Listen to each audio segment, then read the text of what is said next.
Welcome to the hottest movie review on the internet today, the A-List Review.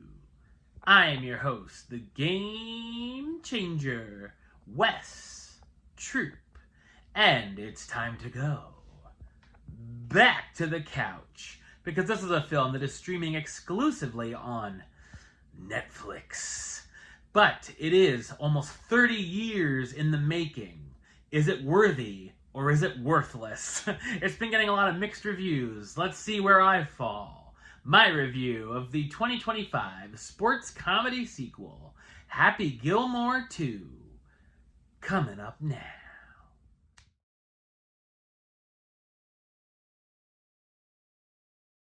Revisit Happy Gilmore's golf career after his win in the Tour Championship. So what did I think of Happy Gilmore 2? I thought it's a fairly amusing sports comedy sequel.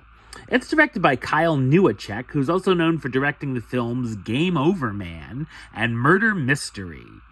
The Netflix/Adam Sandler collaborations have certainly missed more than they've hit, as do most of Netflix movies in general, so I was certainly worried about this going straight to the service. I did think that this was one of the better ones, and thankfully wasn't as bad as something like The Ridiculous Six. In case you haven't seen the first film, which I think you definitely should watch before this, there are loads of flashbacks from the original here. We see what Happy's been up to since the events of the last film. Without getting into too much detail, Happy's devoted wife, Virginia, takes an early exit from the picture, forcing Happy into retirement, raising his 4 sons and a daughter, as well as turning into an alcoholic. 10 years later, Gilmore's daughter, Vienna, played by one of Sandler's actual daughters, Sunny, is an aspiring ballet dancer who's told by her teacher, played by Sandler's wife, Jackie, that she has a real shot at making it big if she goes to a school in Paris. The only problem, the school costs $75,000 a year.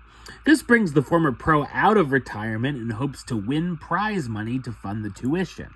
Happy finds himself teaming up with his fellow old-school golfers to go against a new extreme golf league called Maxi Golf, which is almost like an obstacle course combined with golf, to see who the best truly are.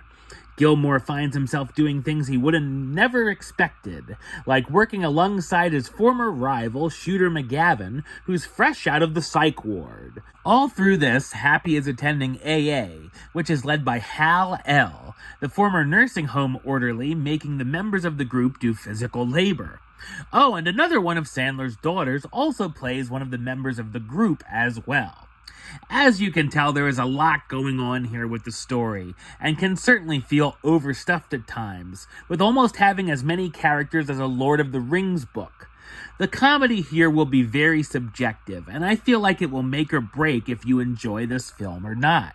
I ended up laughing more than I didn't, and found a decent amount of the humor funny.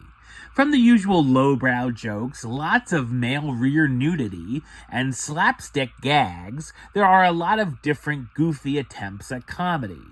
There were quite a few things that fell flat, such as the AA meetings, and some of the ongoing jokes get old rather quickly. There surprisingly can be some heart to the film as well, mostly between Happy and his kids.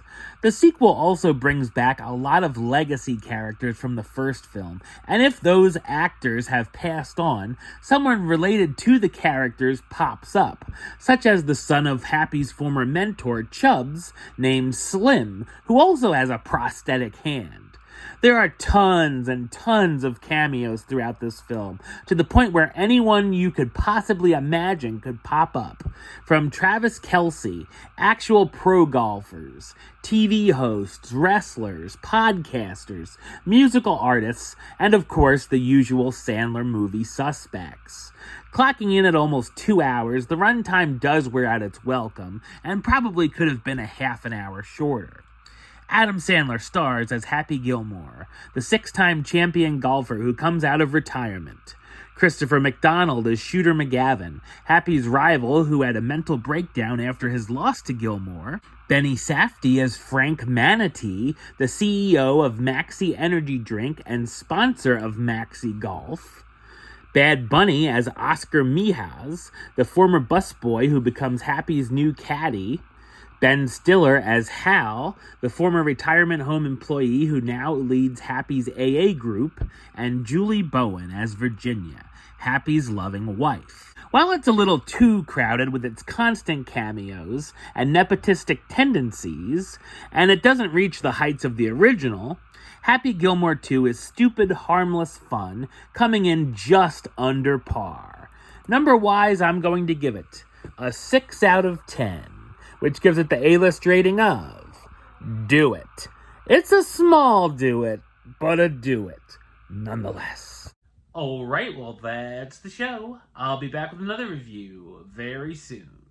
But until then, don't forget to like, comment, and subscribe right here on YouTube. YouTube.com/WestsideOf515. Like the show on Facebook, Facebook.com/WestTroupeAlist.